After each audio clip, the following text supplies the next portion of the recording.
Morning.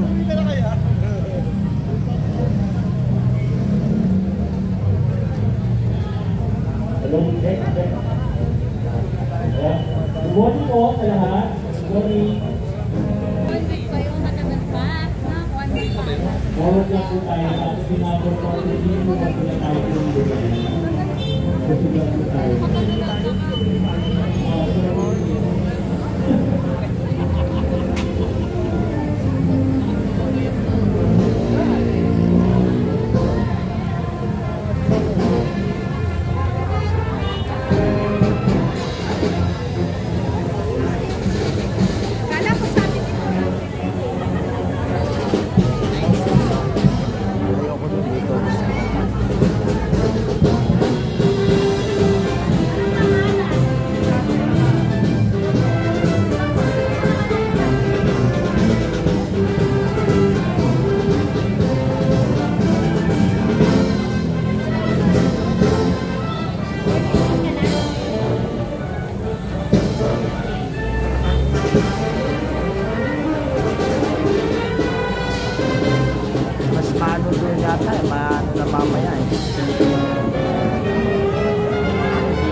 Si Angelo. Ayan po, good morning po ulit. Forward lang po tayo. Sige po, kahit mainit yan. Wala po. Kaya po, stop na tayo. Ayan po, pati din po, ipantay-pantay lang po tayo. Pantay lang, off. Okay, off.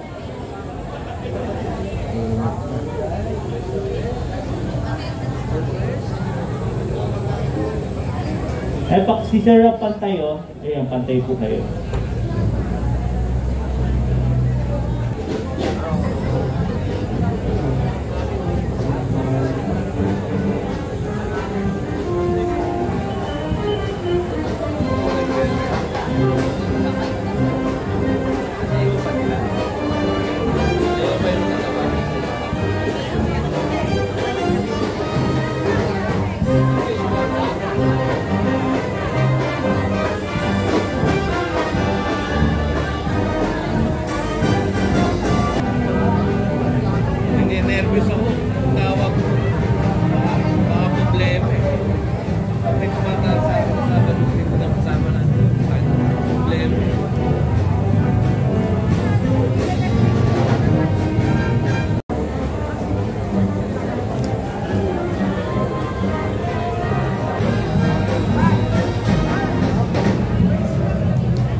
Time talaga. Sister, lang mayor namin sa Pasig.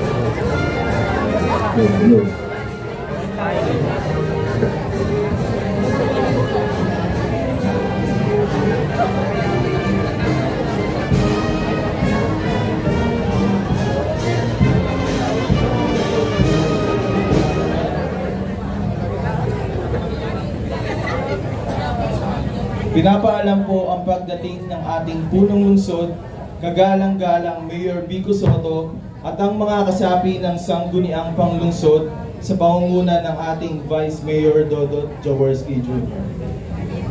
Magandang umaga po sa inyong lahat, mga kapwa ko kawani at mga pinuno ng iba't ibang tanggapan.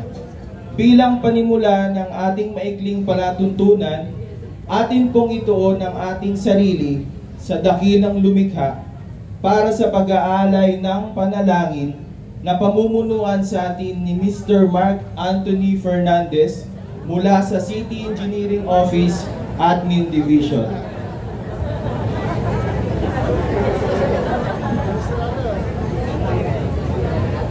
Sa ngalan ng Ama, ng Anak, ng Espiritu Santo. Aming Amang Diyos na mga pangyarihan sa lahat, maraming salamat po sa panibagong linggong pinagkaloob niyo sa amin. Salamat po sa biyaya ng buhay, kalakasan at pagkakataong magtrabaho. Gabayan niyo kaming sa bawat hakbang at desisyon na aming gagawin. Ibigay niyo po sa amin ang karunungan, tiyaga at malasakit sa aming gawain. Naway maging kasangkapan kami ng iyong kabutihan sa aming kapwa. Ingatan niyo po kami sa anumang kapahamakan at pagpalain ang aming pagsisikap. Tulungan niyo po kaming maging mabuting halimbawa sa aming kasamahan at maging bukal at pag-asa at inspirasyon sa aming paligid. Tinataas po namin ang buong linggong ito, kayo na po ang manguna sa lahat ng aming gawain. Sa ngalan ng iyong anak na si Jesus, Amen. Sa ngalan ng Ama, ng Anak, ng Espiritu Santo. Salamat po. Hinihiling naming humarap po tayo sa ating bandila. Ilagay natin ang ating kanang kamay sa kaliwang dibdib. At awitin natin ang lupang hinirang sa saliw ng musika ng Pasig City Band. Mga kababayan, ang pambansang awit ng Pilipinas.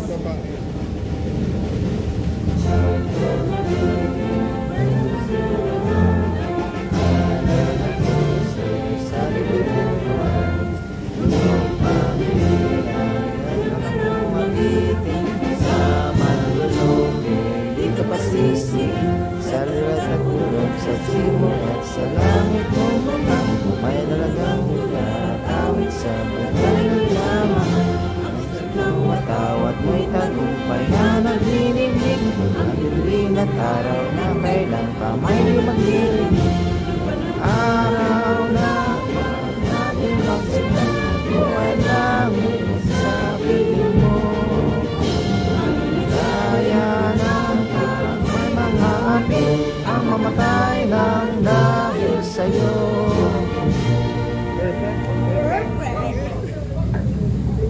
Manatili po tayong nakaharap sa ating bandila para sa panunumpa sa watawat ng Pilipinas na pangungunahan ni Engineer Greenio Casiple mula sa Vertical Project Section, City Engineering Office. Taas po natin ang kanang kamay at sabay-sabay nating bigkasin ang panunumpa ng katapatan sa watawat ng Pilipinas.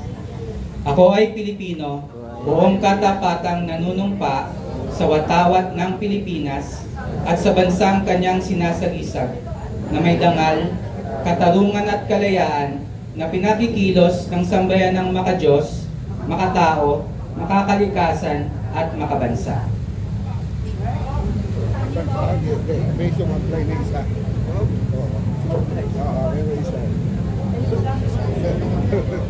Sa pagkakataon po ito, humarap po tayo sa bandila ng lungsod ng Pasig. Awitin natin ng buong sigla ang Marcha ng Pasig sa saliw ng musika ng Pasig City Band.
Para po sa panunumpanan ng Lingkod Bayan na pangungunahan sa atin ni Engineer Edward Alan Natureno mula sa Anti-Dangling Wire Section City Engineering Office.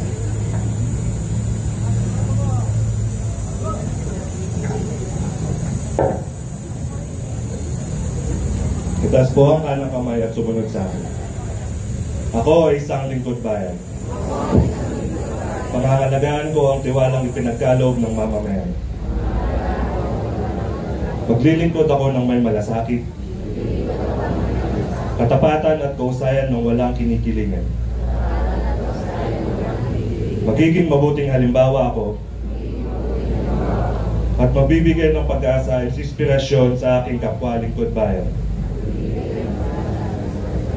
Lilinangin ko ang aking sariling kakayahan upang sa lahat ng panahon ay mapaglingkuran ko ng buong kausayan ng sambayanan. Hindi ako makikibahagi sa katiwalian sa pamahalaan. Pipigilan at isisiwalat ko ito sa pamamagitan ng tama at angkop na pamamaraan. Isasabuhay ko ang isang lingkod bayang makadiyos, makatao, makakalikasan, at makabansa. Tutugon ako sa mga hamon ng makabagong panahon tungo sa adikain ng matatag, maginhawa, at panatag na buhay. Sa mga tungkulin at hangaring ito, kasihan nawa ako ng may kapal.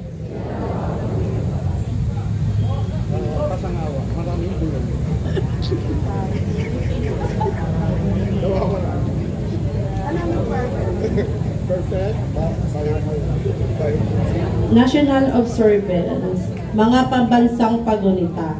Ngayon po ay ginugunita natin ang mga sumusunod. National Heritage Month, Proclamation Number 439, Series of 2003. May 28, Flag Days begin. Republic Act Number 8491 of 1998. May 31, National Fisher Folks Day, Proclamation Number 261, Series of 2000. Paalala, ngayon patapos na ang ating buwan ng Mayo. Ang Cultural Affairs and Tourism Office ay patuloy na nagsasagawa ng poblasyon tour. Ito po ay kaugnay sa ating pakikibahagi sa National Heritage Month, kung saan muling sinasariwa ng mga kilalang lugar o makasaysayang lugar sa ating lungsod. Kaya naman, sa huling linggo ng Mayo ay muli nating balikan at sariwain ang mga makasaysayan at mayamang kultura ng Pasigueño. Sa May 27 at May 30, ang ating Pasig City Heritage Tour sa ating lungsod. Ito'y gaganapin sa ating makasaysayang Plaza Rizal sa ganap ng ikapito ng umaga. At sa darating na May 28, ang pagbibigay parangal sa atin ng nag-iisang bandila ng Pilipinas. Kaya naman marami tayong makikita sa ating loob ng Temporary City Hall ng mga bandila ng Pilipinas. Sa ating pakikiisa, sa ating pagdiriwang ng National Flag Month sa ating bansa. At sa ikatlo ng hapon, saksihan po natin ang marangal na pagsusunog sa ating bandila. Ito po ay tanda ng ating panggalang sa ating mga bayani na nagbuwis ng kanilang buhay. At tanda ng ating pagmamahal sa ating bansang Pilipinas. Maraming salamat po. Maraming salamat po sa mga departamento na nangasiwa sa maikling programa sa umagang ito. Mula sa Social and Infrastructure Section, City Engineering Office. Ako naman po si Cindy Ceballos mula sa Quality Control Section, City Engineering Office. Ako naman po si Engineer Lowell mula sa Vertical Project Section, City Engineering Office. Kami ang mga naging guro ng palatuntunan ngayong umaga. Maraming salamat po. Pakinggan po natin ang mensahe ng ating punong lungsod ng Pasig. Mga kasama, palakpakan po natin, Mayor Vico Soto. Maraming salamat po. Magandang umaga sa ating lahat. Vice Mayor Dodot, sa ating mga konsehal, sa mga kasama natin mula sa PNP at BFP, sa bawat kawani ng lokal na pamahalaan ng Pasig. Good morning po ulit. Kung mapapansin po ninyo, kung nadadaan po kayo sa City Hall compound natin, mapapansin po ninyo na malaki na ang progreso natin at on track po tayo. Nakita po natin ito yung ito yung pinakamalaking proyekto sa kasaysayan natin. Ito mga taga-engineering, makikita po ninyo na nakakatuwa dahil as of now, end of May 2025, wala tayong slippage. Makikita po natin, alam naman po natin, di ba, sa proyekto ng gobyerno, di lang naman sa Pasig, pero dito sa Pasig, aminin natin, 99% ng proyekto natin nagkakaroon ng slippage kahit ilang araw. Pero ito nakikita po natin na maganda, maayos ang pagkakagawa. At mukhang malapit na rin tayo mag-groundbreaking para sa New City Hall campus o sa New City Hall redevelopment natin na alam natin talagang excited na rin ang marami dito. At hindi lang sa ito po ay basta infrastructure project natin, kundi nais po natin itong maging modelo rin sa mga future projects, malaki man o maliit, ng ating lokal na pamahalaan.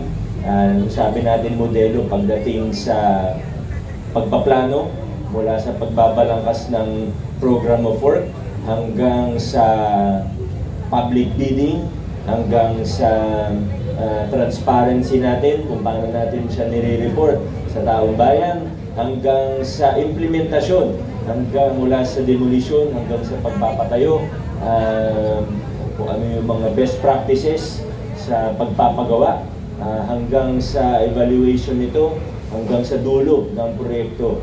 Hopefully, ito po ay maging modelo ng infrastructure projects natin dito sa ating lungsod moving forward. Kaya maraming salamat po sa lahat. City Administrator's Office, sa Engineering Department na nangunguna po rito. Sana tuloy-tuloy po at yun nga po makita natin kung ano pa yung pinakamalaking proyekto, yun pa yung walang negative slippage. At sana magtuloy-tuloy po ito. At baka magulat po ang ating mga kapwa Pasigenyo kung gaano kabilis po matatapos ang proyekto na ito. Ang target talaga natin next term, tapos po siya. So, alam naman po natin na ito po hindi lang City Hall. Diba? Siguro kung may isa tayong pagkakamali, baka ito po yung title ng project. Baka nagkamali tayo sa title ng project. Kasi alam naman po natin, hindi lang siya building, kundi pati may medical kasi yung mga laboratorio ng City Health Department ay nandun. May medical facility po tayo doon na malaki-laki. May senior citizen center po tayo doon. Kasama ng OSCA. Lahat ng mga pangarap natin sa CDO, kahit sa OBO, di ba, yung mga gusto nating layout ng opisina natin, ayun na po. Pero syempre, isang feature po talaga dyan ay yung plaza natin. Medyo malaki yung plaza, pati yung history nito. Hindi lang yung physical, sabihin physical, nakikita, kundi pati yung mga infrastructure network, IT infrastructure network rather, at marami pa pong iba. Yan po ang kasama rito. Pero higit sa lahat, minamaximize natin yung value ng lupa. Kaya muli po, hindi lang sa pagpaplano, hindi lang sa implementasyon o sa pagpapatayo nito, kundi pati sa economics at sa lahat pa po ng ibang aspeto. Ito po ay magiging modelo ng mga proyekto ng pamahalaan sa inaharap. So muli po, maraming salamat. Yun lang po muna, dahil nakasimangot na po kayo eh. Magandang umaga po sa bawat isa.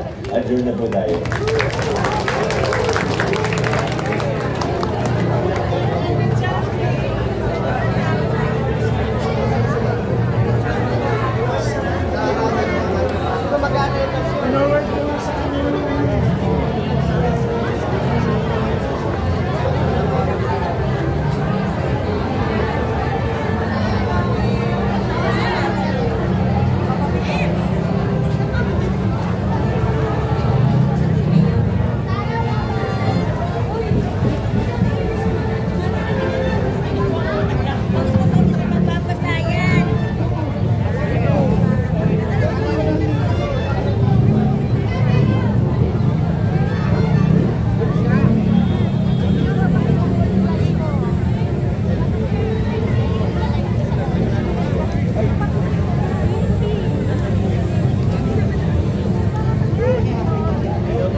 Morning po.